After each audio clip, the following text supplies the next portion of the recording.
نحمدہ و نصلی علی رسولہ الکریم اما بعد اعوذ باللہ من الشیطان الرجیم بسم اللہ الرحمن الرحیم ان اللہ فالق الحب والنوى یخرج الحی من المیت ومخرج المیت من الحی ذالکم اللہ فانا توفکون فالق الاصباح وجعل اللیل سکنا والشمس والقمر حسبانا ذالک تقدیر العزیز العلیم وهو الذی جعل لکم النجوم لتہتدوا بها فی ظلمات البر والبحر قد فصلنا الآیات لقوم یعلمون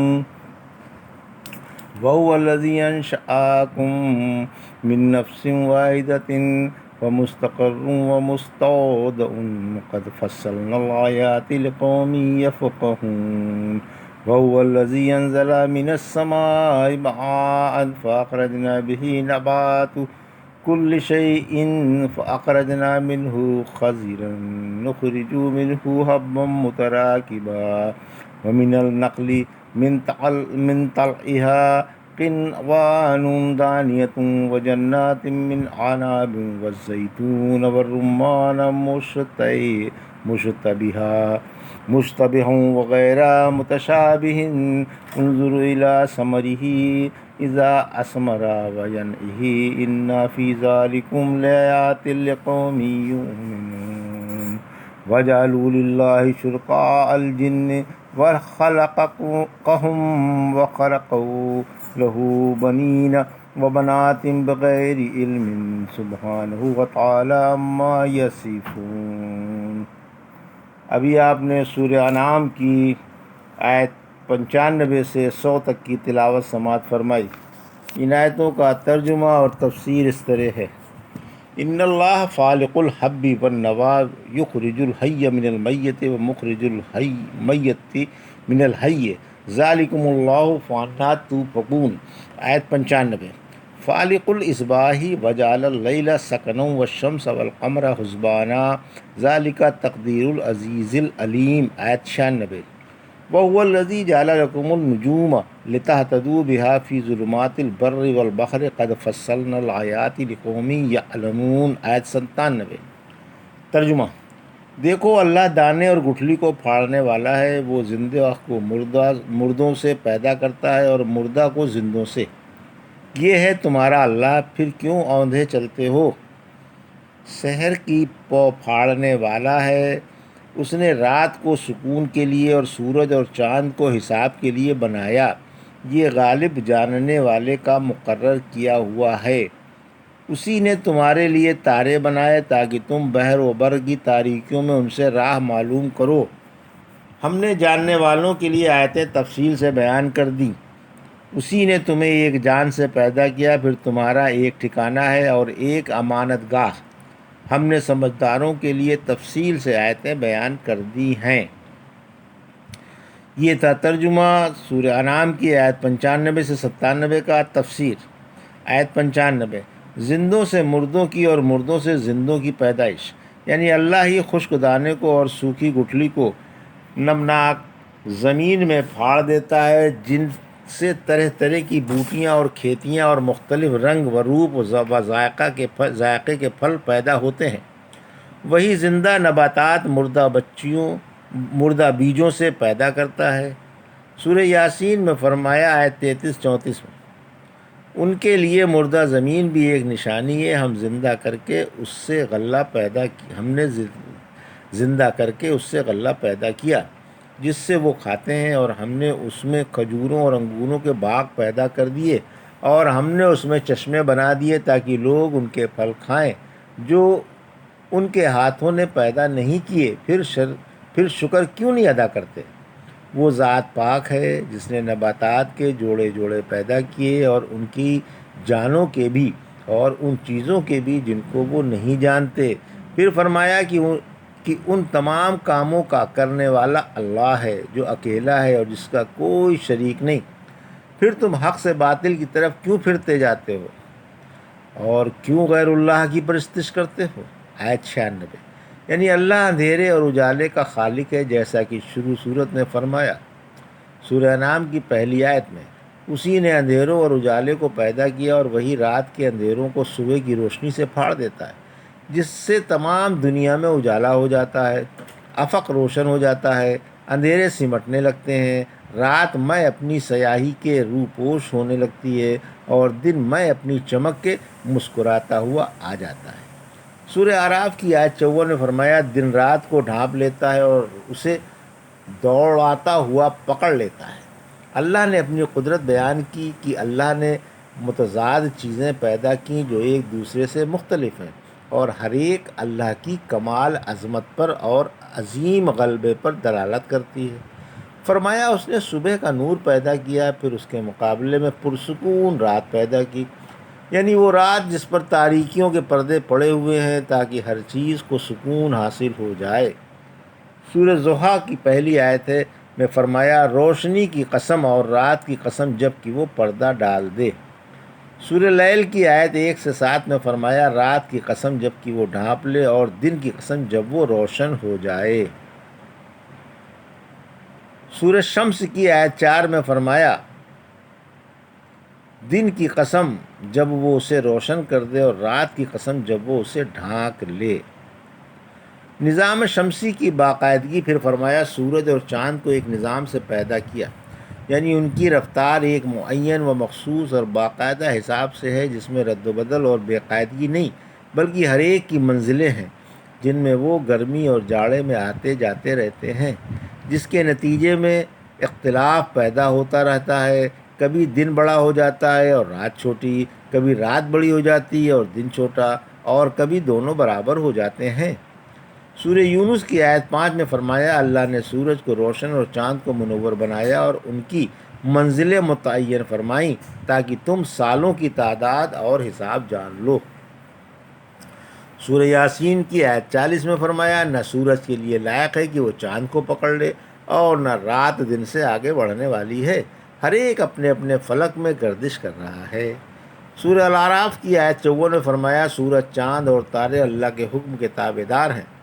پھر فرمایا، یہ اندازہ اس کا مقرر کردہ ہے جو سب پر غالب اور بڑے علم والا ہے، یعنی سب سیارے ایک غالب اللہ کے مقرر کردہ نظام سے گردش میں ہیں۔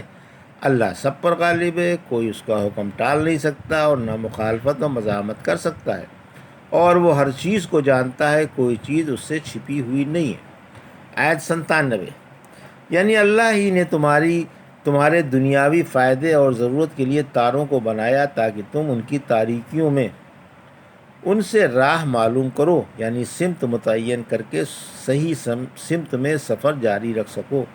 پس جو ان سیاروں اور تاروں کی پرستش کرنے لگے تو اس کی عقل پر تف ہے اور اس کا ٹھکانہ جہنم ہے۔ آیت 98 کی تفسیر، مستقر و مستودع کی تفسیر، یعنی اللہ نے تمہیں آدم علیہ السلام سے پیدا کیا۔ سورہ نساء کی آیت نمبر 1، لوگو اپنے اس رب سے ڈر جاؤ جس نے تم کو ایک جان سے پیدا کیا۔ مستقر و مستودع کی سے پشت، پدر و رحم و مادر مراد ہے، اور دنیا و عالم و برزخ بھی ہے۔ پھر فرمایا کہ ہم آیتیں تفصیل سے بیان کرتے ہیں، یعنی ان لوگوں کے لیے جو سمجھنے کی کوشش کرتے ہیں اور کلام اللہ کے الفاظ و معنی کو یاد کرتے ہیں۔ وَهُوَ الَّذِي أَنشَأَكُم مِّن نَّفْسٍ وَاحِدَةٍ فَمُسْتَقَرٌّ وَمُسْتَوْدَعٌ قَدْ فَصَّلْنَا الْآيَاتِ لِقَوْمٍ يَفْقَهُونَ۔ آیت 98، وَهُوَ الَّذِي أَنزَلَ مِنَ السَّمَاءِ مَاءً فَأَخْرَجْنَا بِهِ نَبَاتَ كُلِّ شَيْءٍ فَأَخْرَجْنَا مِنْهُ خِضْرًا نُخْرِجُ مِنْهُ حَبًّا مُتَرَاكِبًا وَمِنَ النَّخْلِ مِنْ طَلْعِهَا قِنْوَانٌ دَانِيَةٌ وَجَنَّاتٍ مِنْ أَعْنَابٍ وَالزَّيْتُونَ وَالرُّمَّانَ مُشْتَبِهًا وَغَيْرَ مُتَشَابِهٍ انظُرُوا إِلَىٰ ثَمَرِهِ إِذَا أَثْمَرَ وَيَنْعِهِ إِنَّ فِي ذَلِكُمْ لَآيَاتٍ لِقَوْمٍ يُؤْمِنُونَ۔ آیت 99، ترجمہ، اسی نے آسمان سے پانی اتارا، پھر اسی نے اس سے ہر چیز کی جڑی بوٹیاں اور سبزیاں پیدا کیں، جن میں سے ایک پر ایک چڑھا ہوا دانہ پیدا کرتا ہے، اور کھجور کے گابھے سے جھکے ہوئے خوشے بھی، اور انگوروں کے، زیتون کے اور انار کے ایک دوسرے سے ملتے جلتے اور نہ ملتے جلتے باغ بھی۔ جب وہ پھلے تو اس کے پھلوں کو دیکھو، بلا شبہ اس میں ایمان والوں کے لیے بڑی بڑی نشانیاں ہیں۔ یہ تھا ترجمہ آیت 98 اور 99 کا۔ تفسیر۔ پانی کی برکتیں۔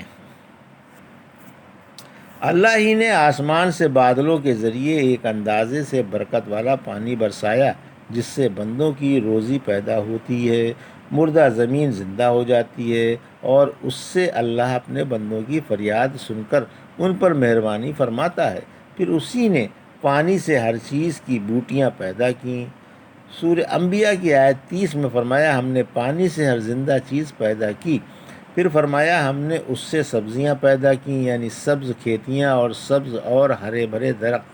پھر اس کے بعد ہم ان میں دانے اور پھل پیدا کر دیتے ہیں جو یا تو ایک دوسرے پر سوار تابعتع جیسے بال میں دانے ہوتے ہیں، یا خوشے دار وغیرہ جھکے ہوئے جو بوجھ سے جھک جاتے ہیں کہ توڑنے میں آسانی ہو۔ بہترین پھل کون سے ہیں؟ پھر فرمایا کہ انگوروں کے باغ بھی پیدا کر دیے۔ حجاز والوں کے نزدیک کھجور اور انگور بہترین پھل شمار ہوتے تھے۔ دراصل دنیا کے پھلوں میں یہی بہترین پھل ہیں۔ حق تعالیٰ نے ان سے اپنے بندوں پر احسان جتایا ہے۔ سورہ یاسین کی آیت 34 میں فرمایا ہم نے اس میں کھجوروں اور انگوروں کے باغ پیدا کیے۔ پھر فرمایا زیتون اور انار بھی یکساں اور غیر یکساں پیدا کیے۔ پھر فرمایا اپنے خالق کی قدرت کی نیز نگیوں میں غور کرو کہ لکڑیوں پر اللہ نے مختلف قسم کے، مختلف رنگ و روپ کے اور مختلف ذائقوں کے پھل پیدا کر دیے۔ پہلے پھول پیدا کیے، پھر ان پر چھوٹے چھوٹے پھل نمودار ہوئے جو رفتہ رفتہ بڑھتے رہے، پھر ایک مقررہ حجم کے ہو کر پک گئے۔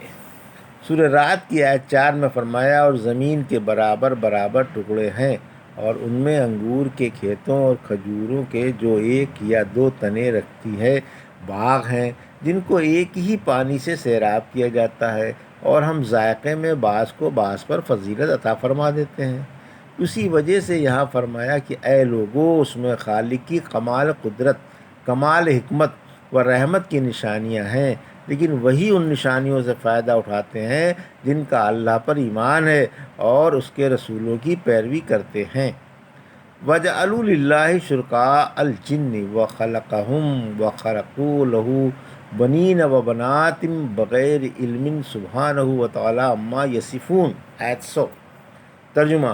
اور ان مشرکوں نے شیطانوں کو اللہ کا شریک بنا لیا ہے، حالانکہ انہیں اللہ نے پیدا کیا ہے، اور بلا علم کے اس کے لیے بیٹے اور بیٹیاں گڑھ لی ہیں۔ اللہ پاک ہے اور ان کی باتوں سے بلند و بالا ہے۔ تفسیر۔